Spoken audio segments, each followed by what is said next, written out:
Okay, so let me start with a question for you, Yeah. and I want you to be honest. If you made a, let's call it a bad financial decision today, maybe you overpaid for lunch or got a parking ticket, would it ruin your month? For me, um, honestly, no. I mean, I'd be annoyed for sure. Right. I might complain about it, Yeah. get frustrated with myself, but I'd pay it, and then, well, then I'd probably forget about it by the next morning. Exactly. It's a nuisance. It's a darn it moment. But for millions of people, that same tiny error isn't just a nuisance, it's a catastrophe. Yeah, it's the difference between eating and not eating, or keeping the lights on. And today, on this deep dive, we're going to explore why. And we're not just talking about the simple math of having less money.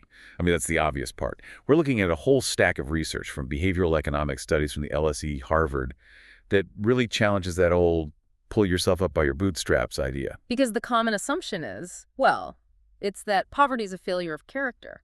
If people just manage their money better, they wouldn't be poor. Exactly. It's a comfortable narrative. It makes the world feel fair. But the sources we're diving into today suggest the opposite. They suggest poverty isn't a character flaw. It's a tax, Bandwidth tax. a bandwidth tax. And once you see it, you really can't unsee it. It changes how you look at pretty much everything. So let's unpack this. We have to start with the core metaphor from Mullainathan and Shafir. They talk about packing the suitcase. It's such a brilliant way to visualize it. So, okay, picture this. You're going on a trip.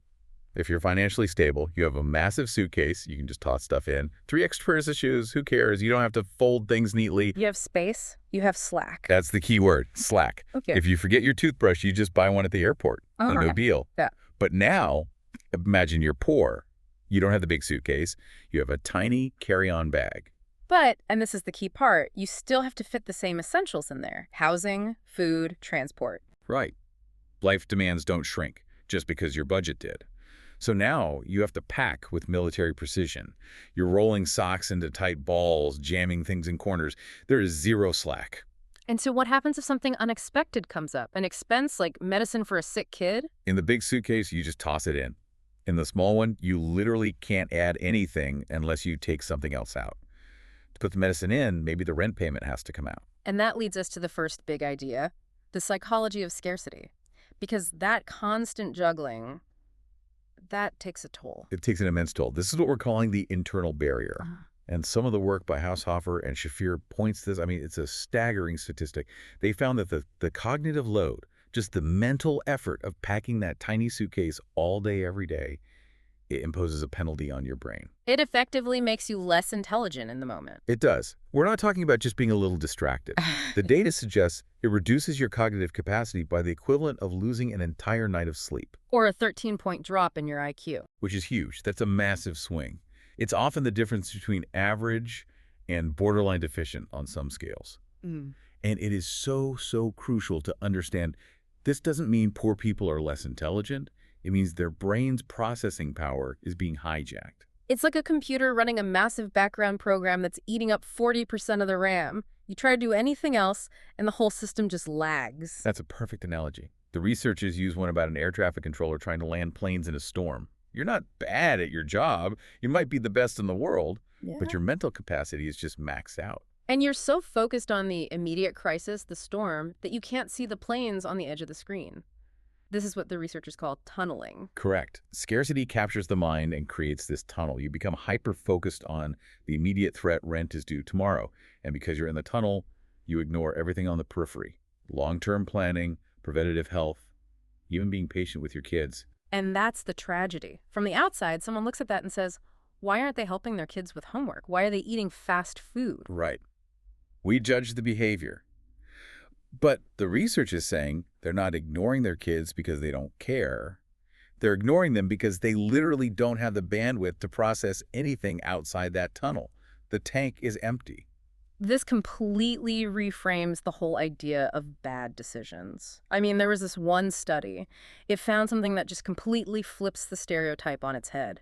In dollar-for-dollar comparisons, poor people are actually more rational and efficient than the rich. I love this finding. It's that whole beer on the beach study idea. Walk me through that, because the stereotype is that poor people are wasteful, right? Okay, well, think about how you shop.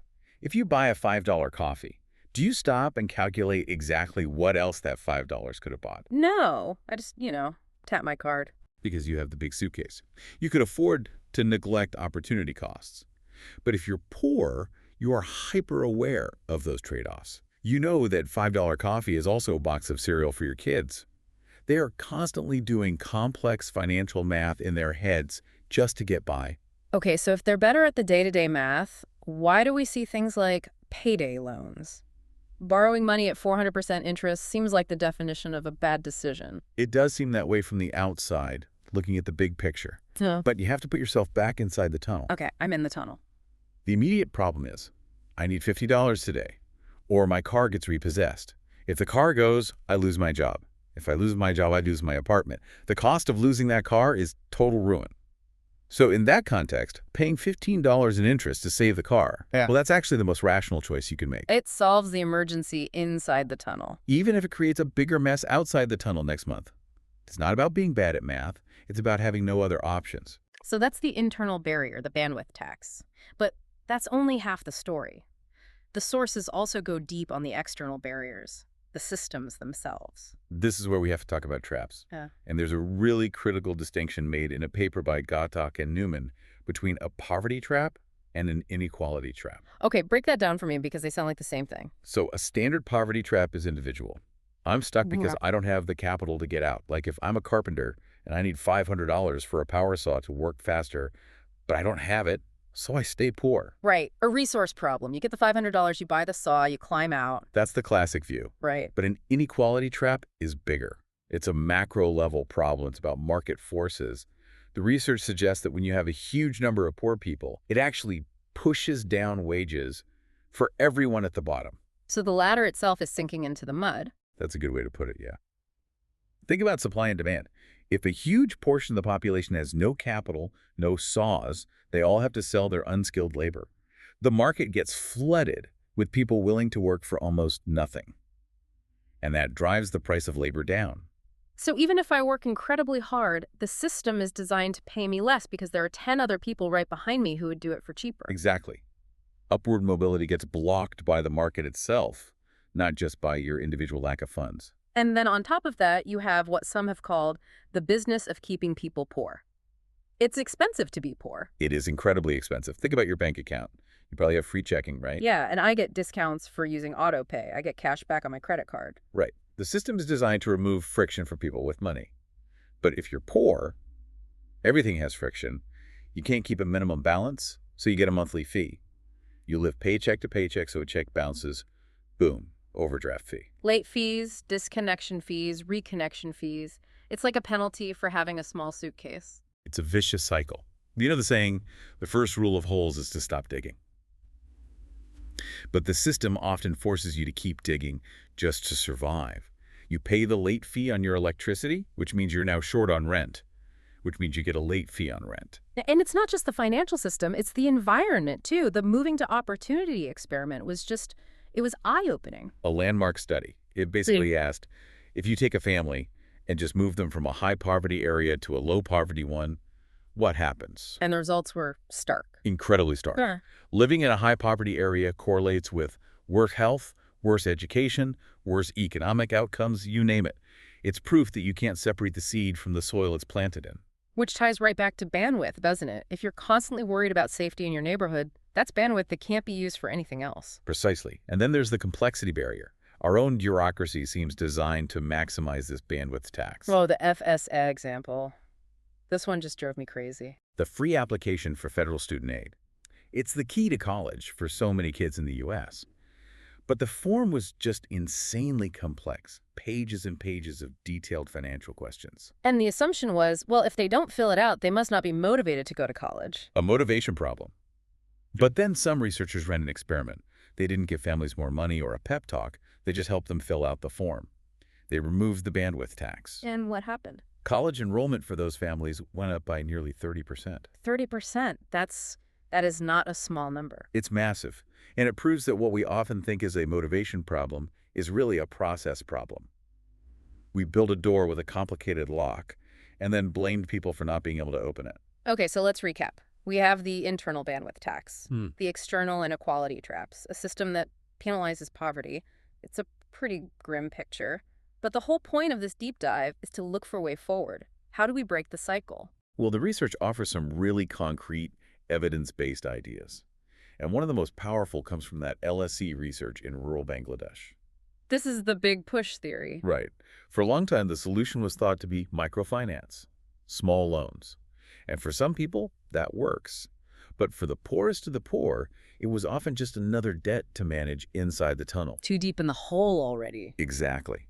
So this study found that what really worked was a significant one-off transfer of a productive asset. In this case, it was often a cow.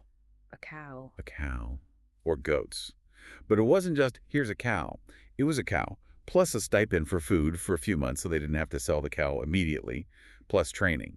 It was a big push of capital. And I remember reading the critics thought they'd just, sell the cow and waste the money? That's the character argument again. But the data proved them wrong.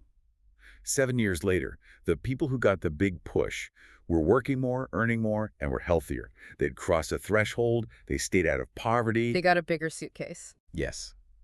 It shows it's not a lack of ability, it's a lack of capital. Once they had the asset, they grew it. That's a powerful argument. But obviously we can't just give everyone a cow. What about systemic changes? That's the other side of it. Designing for scarcity. If we accept that people's bandwidth is limited, we need to stop building systems that demand so much of it. We need to design the cockpit to be easier to fly. So instead of a 20-page form to get help, you make it automatic. Automatic enrollment. Simplified forms. Forgiving deadlines. There was a great example with farmers and crop insurance. Oh, right. The timing? If you ask a farmer to sign up for insurance during the lean season, right before harvest, they're broke and stressed. They're in the tunnel. They'll say no. Even though it's the rational long-term choice. Right. But if you change the timing, if you ask them to sign up right after the harvest, when they have cash and they're not worried about food, They have slack? they have slack. And the sign-up rates go through the roof. It's about working with human psychology, not against it. And what about that bigger problem? The inequality trap, the sinking ladder. That's the toughest one. The research suggests you can't just nudge your way out of that. If the market itself is keeping wages below a living wage, you need systemic change. Things like minimum wage laws or wealth redistribution. You have to change the fundamental dynamics of the market. So pulling all this together, what's the big takeaway for someone listening to this? I think it's a radical shift in empathy. When you see someone make a choice that looks bad, instead of asking, why are they so irresponsible? We should be asking, what kind of pressure led to that choice? What tunnel are they in? Exactly. And recognizing that if you were in that same tunnel with that same tiny suitcase, statistically, your IQ would drop and you'd probably make the exact same decision. It's humbling. It makes you realize how much of what we call good decision-making is just the luxury of having slack. It really is. Slack is a privilege. So here's a final thought. We design most of our systems, workplaces, schools, government programs, assuming the user is a perfectly rational, well-rested robot. Which none of us are. Even people with plenty of money get tired and stressed. Right. So if we accept the science that human bandwidth is limited and that scarcity makes us all dumber in the moment, how would we redesign our world? That is the question. If we assumed everyone was tired and stressed, we wouldn't build a maze, we'd build a straight line. And maybe that would help everyone, not just the poor, pack their suitcases a little bit better. That's it for this deep dive. Go check your Slack, appreciate your bandwidth, and we'll see you next time.